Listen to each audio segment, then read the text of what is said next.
ఈ పచ్చడికి కావాల్సింది ఒక కట్ట కొత్తిమీర, ఒక 4 గాని 3 గాని వంకాయలు, 2 టమాటాలు, ఒక 4 ఎండుమిర్చి, ఒక అరడజను పచ్చిమిర్చి తీసుకోవాలి. ఈ పచ్చడి మొత్తం ఎండుమిర్చితో చేసుకోవచ్చు, పచ్చిమిర్చితో చేసుకోవచ్చు.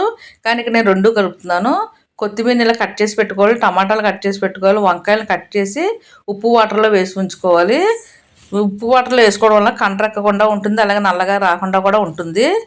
పక్కన స్టవ్ పైన ఒక కడాయి పెట్టుకోవాలి. దాంట్లో ఒక 2 స్పూన్లు నూనె వేసుకోవాలి. నూనె కొంచెం వేడెక్కిన తర్వాత మినపప్పు వేసుకోవాలండి. ఒక పెద్ద స్పూన్ నిండుగా మినపప్పు వేసుకోవాలి. మినపప్పు వేసుకోవడం వల్ల పచ్చడి చాలా రుచిగా ఉంటుంది. ఒక అర స్పూన్ శనగపప్పు వేసుకోవాలి. మనం వేసుకున్న మినపప్పు శనగపప్పుని మంచి కలర్ వచ్చేది వరకు వేయించుకోవాలి. ఇలా వేగిన తర్వాత మనం కట్ చేసి పెట్టుకున్న పచ్చిమిర్చిని వేసుకోవాలి, అలాగే ఎండుమిర్చిని కూడా వేసుకోవాలి. పచ్చిమిర్చి ఎండుమిర్చి వేసుకోవడం వల్ల పచ్చడి చాలా రుచిగా ఉంటుంది. మొత్తం ఎండుమిర్చితో చేసుకోవచ్చు, లేకపోతే మొత్తం పచ్చిమిర్చితో కూడా చేసుకోవచ్చు. కానీ ఇలా పచ్చిమిర్చి ఎండుమిర్చి కలిపి చేసుకోవడం వల్ల పచ్చడి చాలా రుచిగా ఉంటుంది. మనం వేసుకున్న పచ్చిమిర్చి ఎండుమిర్చిని బాగా వేయించుకోవాలి, కదుపుకుంటూ వేయించుకోవాలి. ఇలా వేయించుకోవడం వల్ల మాడిపోకుండా చక్కగా వేగుతాయండి. మనం వేసిన పోపులను చక్కగా వేగిన తర్వాత ఒక ప్లేట్లో తీసి పెట్టుకోవాలి. మరలా అదే కడాయిలో 2 స్పూన్లు నూనె వేసుకోవాలి. నూనె కొంచెం వేడెక్కిన తర్వాత కట్ చేసి పెట్టిన కొత్తిమీర, టమాటాలు వేసుకోవాలి. టమాటాలు ఇలా చిన్న చిన్నగా ముక్కలుగా కట్ చేసుకోవడం వల్ల తొందరగా మగ్గుతాయండి. ఈ కొత్తిమీర టమాటాను కదుపుకుంటూ వేయించుకోవాలి. ఈ పచ్చడి అయితే చాలా రుచిగా ఉంటుంది. రైస్లోకి టిఫిన్స్లో కూడా చాలా బాగుంటుంది. రోటి పచ్చడిలో అయితే రోట్లో దంచుకుంటే చాలా టేస్టీగా ఉంటుంది. కానీ రోళ్ళు ఇప్పుడు అందరికీ అందుబాటులో లేవు కాబట్టి మిక్సీలో బరకగా మిక్సీ పట్టుకోవాలి.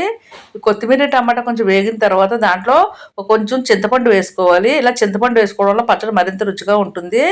తర్వాత కట్ చేసి పెట్టుకుని ఉప్పు నీటిలో వేస్తున్నాం కదా వంకాయ ముక్కలు, ఆ వంకాయ ముక్కలు వేసుకోవాలి. వంకాయ పచ్చడి తెల్ల వంకాయలైనా బాగానే ఉంటుంది, నీలం వంకాయలైనా బాగుంటుంది. మీ దగ్గర ఏ వంకాయలు అంటే ఆ వంకాయలతో ఇలా పచ్చడి చేసుకోవచ్చు. ఈ ముక్కలు వేగుతున్నప్పుడు 1 స్పూన్ పసుపు వేసుకోవాలి.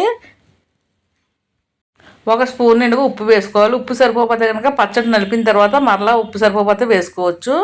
ఉప్పు పసుపు ముక్కలకు బాగా పట్టేలా కలుపుకోవాలి. పైన మూత పెట్టుకుని మగ్గించుకోవాలి. ఇలా మూత పెడతాం వల్ల వంకాయ ముక్కలు తొందరగా మగ్గుతాయండి. మధ్య మధ్యలో తీసుకుని వంకాయ ముక్కలు మరలా మగ్గించుకోవాలి. ముక్కలన్నీ బాగా మగ్గిన తర్వాత స్టవ్ ఆఫ్ చేయాలి. స్టవ్ ఆఫ్ చేసి చల్లారిన తర్వాత మిక్సీ జార్లో వేసి బరకగా మిక్సీ పట్టుకోవాలి. ఇలా మిక్సీ పట్టుకున్న తర్వాత ఆవాలు, జీలకర్ర, ఎండుమిర్చి, కరివేపాకు వేసి పోపు పెట్టుకోవాలి. తర్వాత సర్వింగ్ బౌల్ వేసి సర్వ్ చేసుకోవాలండి. అంతే అండి, వంకాయ టమాటా కొత్తిమీర పచ్చడి రెడీ అయిపోయింది. చూడండి, మిక్సీలో పెట్టినా కూడా ఎంత బరకగా ఎంత బాగా వచ్చిందో. ఈ పచ్చడి అయితే చాలా రుచిగా ఉంటుంది. రైస్లోకి, చపాతీలోకి, పుల్కాల్లో కూడా చాలా బాగుంటుంది. మీరు కూడా ఈ విధంగా ఒకసారి తప్పనిసరిగా ట్రై చేసి చూడండి. నచ్చినట్లయితే మా వీడియోని లైక్ చేయండి, షేర్ చేయండి, సబ్స్క్రైబ్ చేయండి. లైక్ చేయడం మటుకు అస్సలు మర్చిపోకండి. Thank you.